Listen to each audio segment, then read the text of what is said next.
인류의 3분의 1이, 그때까지 살아남은 사람의 3분의 1이 죽게 될 것이다 라고 말씀합니다. 구체적으로 한번 살펴봅니다. 13절의 말씀에 보면 6번째 천사가 나팔을 불매 하나님 앞에 금단 넷불에서 음성이 나서 이 마병대의 재앙을 선포하고 있는 것을 보게 됩니다. 6절 한번 봅시다. 13절 시작. 여섯째 천사가 나팔을 불매 내가 들으니 하나님 앞 금단 넷불에서 한 음성이 나더라. 예, 하나님 앞 금단이 뭡니까? 성막을 연구하신 분은 아시죠? 이 금단이 뭐예요? 여러분, 성막에는 제단이 2개가 있어요. 번제단과 분향단. 분향단이 뭐로 되어 있어요? 금으로 되어 있죠? 분향단입니다. 지성소 앞에 있는 분향단, 이것을 의미합니다. 그 넷불에서 소리가 났다. 여러분, 요한계시록 8장 말씀해 보면 성도의 기도가 분향의 제사가 되어 하나님께 올라간다라고 그렇게 말씀하고 있습니다. 해봅시다. 우리의 기도가 분향의 제사가 되어 하늘로 올라간다. 이 분향의 제사가 드려지는 것이 금단이에요. 금향단입니다. 예. 7년 대환란 기간 동안에 성도들이 드리는 기도의 대부분은 신원해달라는 겁니다. 예수를 믿고 믿음을 지키다가 억울하게 순교한 성도들, 고난을 겪고 있는 성도들이 하나님 앞에, 이 제단 앞에 엎드려서 뭐라고 기도합니까? 하나님, 우리의 원통함을 풀어주옵소서. 저 어둠의 세력들을 심판하여 주옵소서. 이 기도가 드려진 이 금단, 이 분향단에서 오늘 6번째 나팔의 재앙이 내려지고 있다는 거예요. 결국 6번째 나팔의 재앙은 순교한 성도들이 제단에 엎드려서 신원해달라고 기도했던 그 기도에 대한 응답.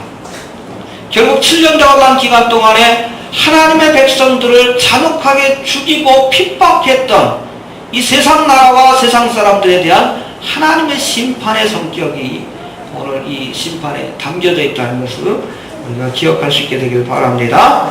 예.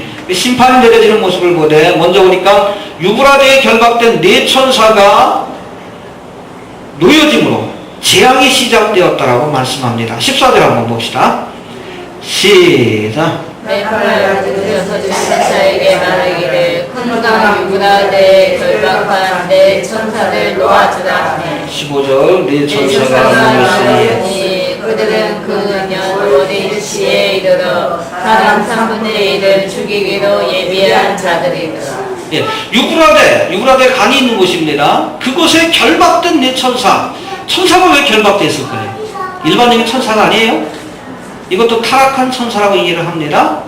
알겠습니까? 어둠의 세력, 악마의 군대 장관 정도라고 이렇게 얘기를 합니다.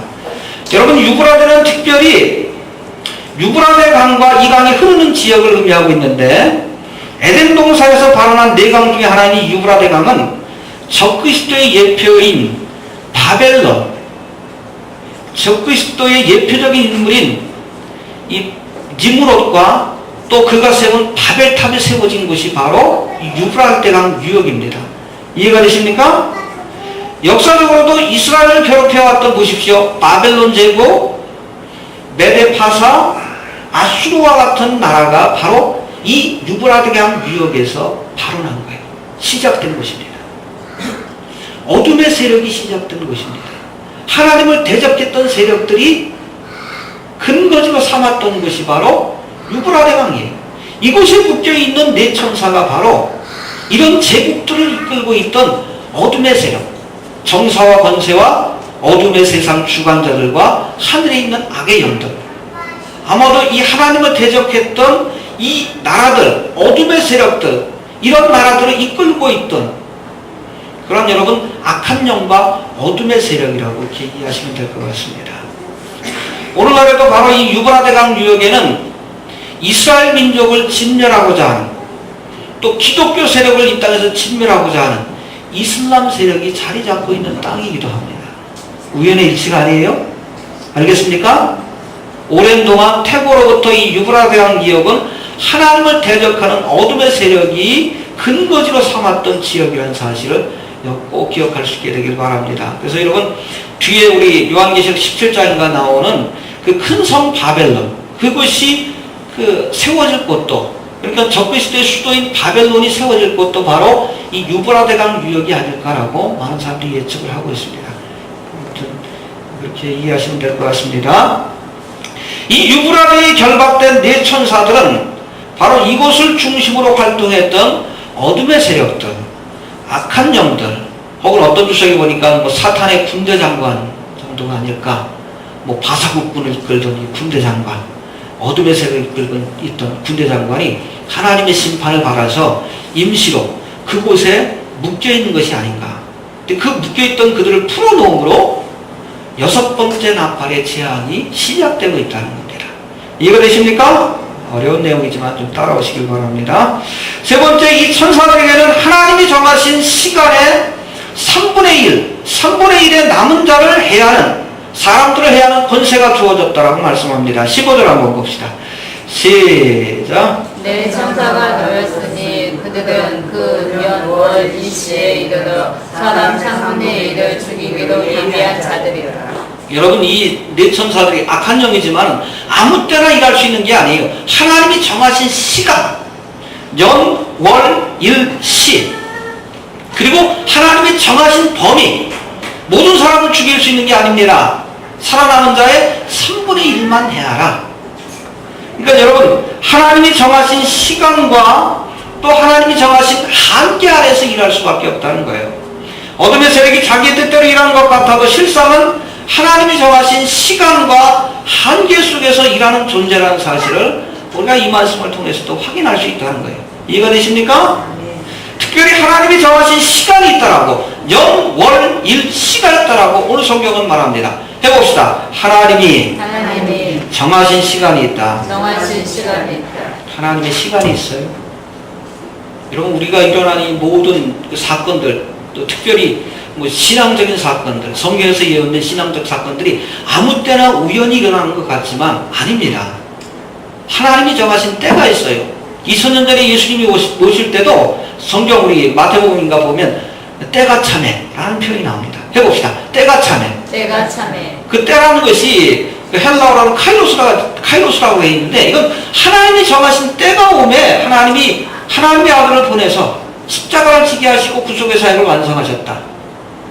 여러분, 주님이 재림하실 때도 있습니다.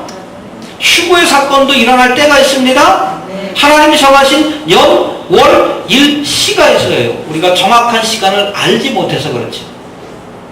하나님의 계획대로, 하나님의 타임테이블대로 모든 것들이 이루어진다는 것, 여러분 꼭 기억할 수 있게 되길 바랍니다. 여러분, 우리가 지금 공부하고 있는 성경의 예언서들, 특별히 요한계시록은 이 하나님의 타임테이블, 종말에 관한 하나님의 계획이 계시된 책이다라고 이해하시면 됩니다. 지금 인류의 역사가 특별히 이 요한계시록의 예언대로, 구약에 있는 성경의 예언의 그 말씀대로 하나하나씩 이루어져 가는 것을 우리가 지켜보고 있어요. 마지막 때에 세계제국이 등장하게 될 것이고, 지금 세계화가 그 길로 가고 있죠? 그렇죠? 그때가 되면 사람들이 빨리 왕래하고 지식이 더할 것이다. 그렇죠? 그런 시대가 지금 찾아왔죠? 종말 때가 다가올수록 전쟁, 지진, 기근, 오염, 자연의 재앙이 심해질 것이고, 교회는 배도의 길을 가게 될 것이다. 그 말씀대로 지금 이루어지고 있어요. 말씀대로. 짐승의 표가 나올 것인데 그것을 받지 않으면 물건을 사고 팔 수 없는, 그렇죠? 크레디트 카드를 대신하는 RFID 칩이 이미 나와 있는 상태입니다. 하나님이 그 계획을 미리 보여주시고 그 타임테이블대로 모든 일들이 이루어질 것이다. 사탄 마귀가 역사해도 오늘 본문에서 알 수 있듯이 하나님이 허락하신 한도 내에서, 하나님께서 허락하신 시간과 한계 내에서 일하게 된다는 것을 우리가 알게 됩니다. 결국 이 악한 영의 세력도 하나님의 섭리를 이루는 도구로 쓰임받는다는 사실을 우리가 알 수 있다는 거예요. 예, 아무튼 하나님의 타임테이블이 있습니다. 해봅시다. 하나님의 계획이 있다. 알겠습니까? 우연히 일어나는 게 아니에요. 하나님이 계획하신 대로, 하나님이 정하신 때 모든 사건들이 일어나고 있고, 우리가 살고 있는 이 시대가 바로 하나님이 정하신 마지막 세대라는 사실을 우리가 여러 가지 시대 징조를 통해서 알 수 있다는 거예요. 그러니까 빨리 준비하자는 겁니다. 왜? 우리에게 주어진 시간이 얼마 남지 않았기 때문에 그래요. 좀 분명히 얘기 드립니다. 얼마 남지 않았어요. 얼마 남지 않았기 때문에 빨리 우리가 힘써 구원을 이루기 위해 애써야 한다는 겁니다. 또 여러분 오늘 본문에 보니까 네 천사들이 마병대를 통해 죽일 수 있는 사람들은 그때까지 살아남은 사람들 가운데 3분의 1. 엄청난 숫자죠. 그렇죠? 3분의 1을 죽이게 할 것이다 라고 말씀합니다. 7년 대환란이 시작된 이후로 수많은 사람들이 하나님이 내리신 재앙과 또 핍박으로 우리가 죽어간 그런 시점이라는 사실을 우리가 기억해야 합니다. 요한계시록 6장 8절에 보면 넷째 인을 떼실 때에 이미 인류의 4분의 1이 죽었다라고 성경은 말씀합니다.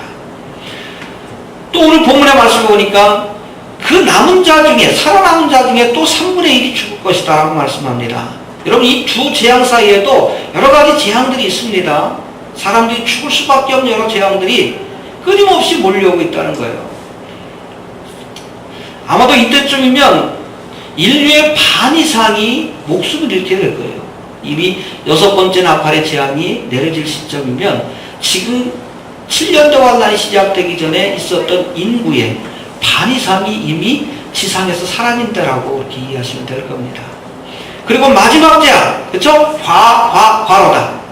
7번째 나팔의 재앙, 7대접의 재앙, 그 끝이 아마겟돈 전쟁으로 끝나게 되는데 이 아마겟돈 전쟁이 끝날 때쯤이면 여러분 보십시오.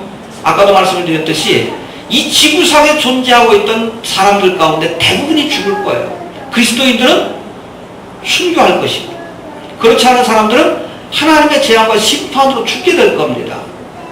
그렇다면 보십시오. 지난번에도 말씀드렸지만 70억이라는 인구가 몇 년 동안? 7년이라는 짧은 기간 동안에 사라져버린다는 거예요. 70억이 죽는다는 겁니다. 제가 어림잡아 짐작을 해가지고 계산을 해봤어요. 70억이라는 인구가 7년이라는 짧은 기간 동안에 죽기 위해서는 보십시오. 하루에 몇